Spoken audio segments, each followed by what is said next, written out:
தெலுங்கு சினிமாவில் புதுசா ஒரு பரபரப்பு கிளம்பி இருக்கு. அதாவது கடந்த 2004 ஆண்டு ஹெலிகாப்டர் விபத்துல சிக்கி உயிரிழந்த சௌந்தர்யாவை நடிகர் மோகன் பாபு தான் கொலை செஞ்சுட்டாரு. அத விபத்து போல சித்தரிச்சுட்டாருன்னு சிட்டி மல்லு அப்படின்றவர் புகார் கொடுத்திருக்காரு. அந்த புகார் பரபரப்பையும் சர்ச்சையும் ஏற்படுத்தி இருக்கு. அதோடவே இந்த விவகாரம் மறுபடியுமே பூதகரமாகி இருக்கு. இப்படிப்பட்ட சூழல்ல சௌந்தர்யாவோட கணவன் விளக்கம் ஒண்ண கொடுத்திருக்காரு. இத பத்தின விரிவான செய்தியை தான் இன்னைக்கு இந்த வீடியோல நம்ம பார்க்க போறோம். தமிழ் ரிப்போர்ட்ஸ் நண்பர்களுக்கு வணக்கம். வீடியோக்குள்ள போறதுக்கு முன்னாடி மறக்காம சேனலை சப்ஸ்கிரைப் பண்ணிக்கோங்க. அப்படியே இந்த வீடியோக்கு ஒரு லைக் பண்ணிட்டு உங்களுடைய கருத்துக்களை மறக்காம கமெண்ட் செக்ஷன்ல பதிவிட்டுருங்க. கன்னடத்தை பூர்வீகமா கொண்டிருக்கக்கூடிய சௌந்தர்யாவுக்கு தெலுங்கு சினிமாவில் பலத்த வரவேற்பு கிடைச்சிச்சு. அங்க ஏராளமான ஹிட் படங்களை நடிச்சு கொடுத்த அவரு 1993 ஆண்டு தமிழ்ல வெளியான பொன்னுமணி அப்படின்ற திரைப்படத்து மூலமா கோலிவுட்டுக்கு அறிமுகமானாங்க. படமும் பாடல்களும் சரி சூப்பர் டூப்பர் ஹிட் அடிச்சுச்சு. முக்கியமா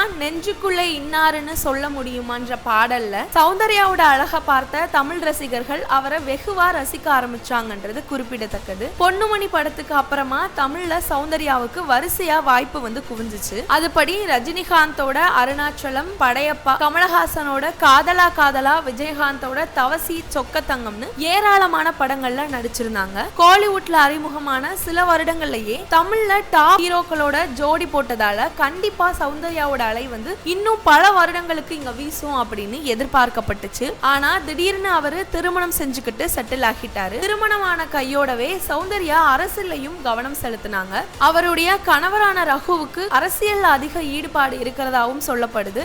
அதன் காரணமாவே சௌந்தர்யாவும் தன்னோட கவனத்தை அரசியலை திசை திருப்பி இருக்காங்க. இந்த சூழல்ல கடந்த 2004 ஆண்டு பாஜகவை ஆதரிச்சு பரப்புரை சொல்றதுக்காக ஹெலிகாப்டர்ல தன்னோட சகோதரர் அமர்நாத்தோட போயிருக்காங்க. அப்போ ஏற்பட்ட விபத்தோட காரணமா சௌந்தர்யாவும் அமர்நாத்தும் உயிரிழந்திருக்காங்க. இப்போ அவங்க இறந்து 20 வருடங்கள் கழிச்சதுக்கு அப்புறமா இந்த விவகாரத்துல பரபரப்பு ஒண்ணு புதுசா கிளம்பி இருக்கு.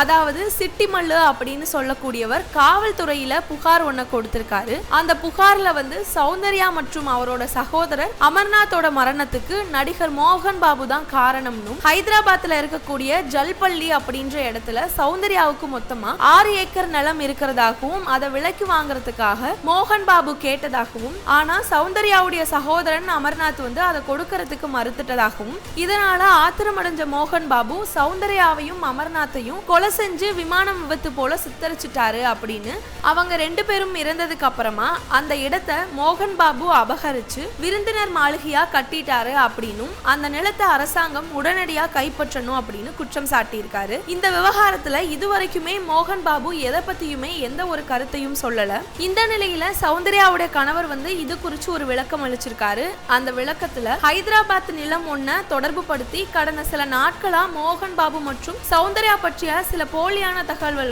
உலா வந்துட்டு இருக்கு. தன்னோட மனைவி சௌந்தர்யாவுடைய எந்த ஒரு நிலத்தையுமே மோகன் பாபு ஆக்கிரமிக்கல அப்படின்றத தெளிவா உறுதி அளிக்கிறதாகவும், இது தொடர்பா எந்த ஒரு பரிவர்த்தனையும் எங்ககிட்ட நடைபெறல அப்படின்னும், எங்க குடும்பத்துக்கும் மோகன் பாபு ஒரு நல்ல நண்பர் அப்படின்னும், இது தொடர்பா வரக்கூடிய அனைத்து செய்திகளுமே போலியானதுன்னு, தன்னோட மனைவியோட மரணத்துக்கும் மோகன் பாபுவுக்கும் எந்த விதமான தொடர்பும் இல்லைன்னு, மேலும் இது போன்ற வதந்திகளை பரப்புறதை நிறுத்துங்க அப்படின்னு சொல்லி அந்த விளக்கத்துல அவர் குறிப்பிட்டிருக்காரு. இது குறித்து உங்களோட கருத்தை மறக்காம கமெண்ட் செக்ஷன்ல பதிவிட்டுருங்க. நன்றி.